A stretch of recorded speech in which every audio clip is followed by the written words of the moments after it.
what causes back pain? Well, the first thing you may think of, well, the muscles are probably sore and tender because I've got poor posture. Well, that's true, but then of course you'd have to ask yourself the question, well, why have I got poor posture?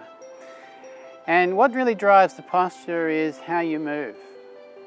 So it's your movement patterns that over time get embedded in your posture. So I often say to people that their whole life and the way they're moving through life gets expressed in their posture. So it's like their posture is the capture of the whole history of their life.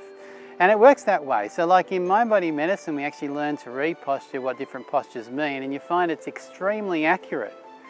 And that's because simply the movement of the body reflects, of course, what's going on in the brain, because the brain dictates the muscle movement.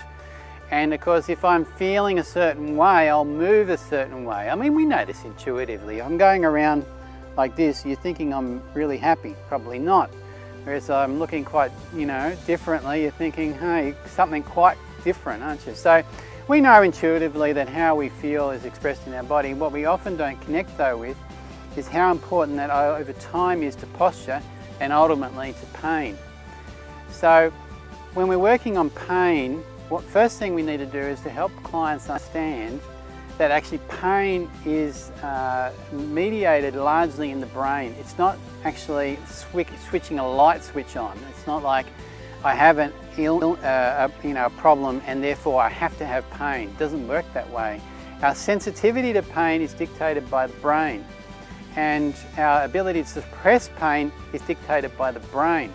So if we remember that, we'll realise that actually most of pain, in fact most of the research suggests around about 80% of pain is dictated by what's going on in what they call the cognitive and emotional centres of the brain. In other words, what we're thinking and feeling determines the degree and severity of pain and how long it lasts for. So when we're tackling this with a mind-body perspective, we have to work on the movement patterns, which means we have to work on how I'm feeling. We also have to work on the brain function, because sometimes movement patterns are poor because actually the brain's not working very well.